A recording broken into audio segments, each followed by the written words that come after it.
Bonsoir Thibaut. Bonsoir. On est au meeting de Philippe Toutou après le meeting et toi tu es un travailleur de McDo Oui, à Blagnac qui a exactement. mené une lutte récemment. Oui. Est-ce que tu pourrais nous en parler Alors à la base, nous sommes battus déjà premièrement par rapport au mouvement de grève nationale qui a été organisé pour le 5 avril. Donc ce que l'on revendique avant tout, effectivement, c'est une augmentation de salaire comme il y a 2 ans ont fait justement les New-Yorkais. Donc c'est-à-dire tous les McDo de New York ont fait entièrement grève pendant 24 heures et justement ont réussi de passer de 7 dollars à 15 dollars de l'heure en fait. Et on s'est dit tout simplement pourquoi pas nous. De plus, nous sommes battus actuellement, nous continuons à nous battre aussi parce qu'il y a des primes qui nous ont été volées, qui nous ont été enlevées pour la bonne et simple raison qu'ils pensent que nous ne travaillons pas assez, alors que la vérité est complètement autrement. Ce qu'il faut savoir, c'est qu'actuellement, encore, nous bossons en sous-effectif, notamment pendant les heures de fermeture. Donc ce qui fait que certains équipiers finissent à 3h du matin au lieu d'1h du matin, et notamment les week-ends. Pourquoi? Déjà, une petite anecdote intéressante, on a perdu en fait 10 équipiers, 10 membres du personnel qui ont démissionné parce qu'ils en avaient marre, parce qu'ils étaient fatigués à cause d'un managing des plus désastreux qui nous forçait à quoi? C'est-à-dire de nous crier dessus, avec aucun encouragement, aucun remerciement sur notre travail qu'on effectuait, alors que souvent, la plupart des cas, on travaillait pour 3 personnes. Alors qu'en plus derrière, on n'a aucun soutien des clients non plus. Parce qu'ils perdent patience. Pourquoi encore une fois? Parce que nous ne sommes pas assez pour effectuer un travail correctement. Les conséquences sont très simples. Encore une fois, on peut parler de démission, de manque de motivation d'équipier, donc c'est-à-dire qu'ils se permettent d'arriver en retard. Pourquoi? Parce qu'ils en ont plus qu'assez d'être traités de la sorte. Après, évidemment, ils viennent tout de même travailler. Pourquoi? Parce qu'ils ont besoin d'argent, parce que ce sont avant tout des étudiants. Et que le franchisé est extrêmement malin. Il préfère recruter des jeunes étudiants comme nous et moi, pour la bonne et simple raison que nous n'avons aucune connaissance de nos droits. On connaît nos devoirs en termes de travail, mais nous ne connaissons en aucun cas nos droits. Ce qui fait qu'il peut se permettre en fait de nous donner une certaine pression de travail en pensant que ce qu'il exécute est totalement dans la légalité des choses, alors qu'en vérité non. Et aujourd'hui, les conséquences que cela engendre aujourd'hui, c'est que non seulement les clients sont mal servis, ils attendent entre 30 minutes, voire 1 heure parfois.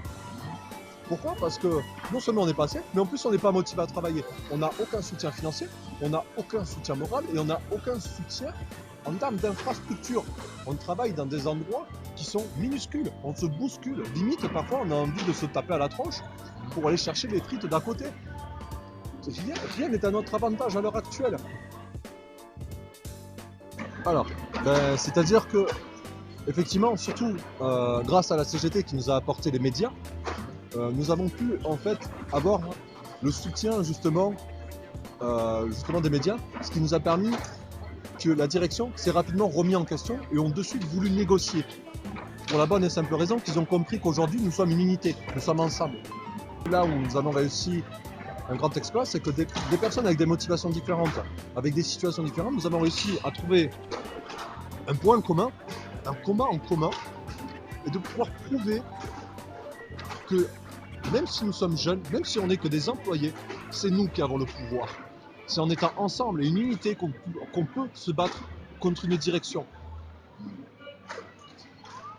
Et notamment, ce qui fait qu'aujourd'hui nous sommes battus et que nous continuerons encore à nous battre, c'est que même si la direction veut se remettre en question, nous préférons rester méfiants.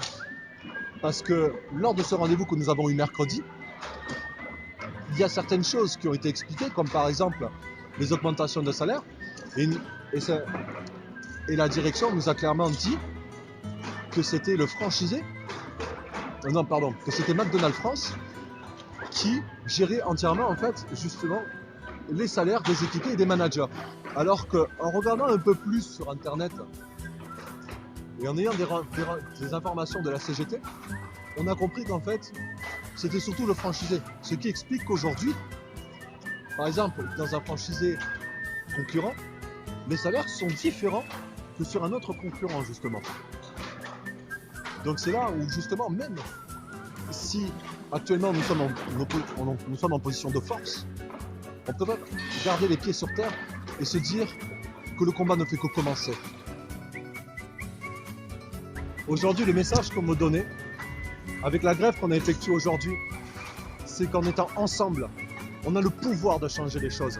Et notamment ce que nous a montré Philippe Poutou aujourd'hui, ce soir, c'est qu'en étant une unité, même si on doit s'opposer à un État, aujourd'hui, c'est nous qui apportons l'argent à cet État. C'est nous qui apportons l'argent à ces fast-foods. C'est nous qui apportons l'argent justement à ces multinationales qui se permettent tout. Il ne faut pas avoir peur justement de se battre. Il faut continuer et ne jamais rien lâcher.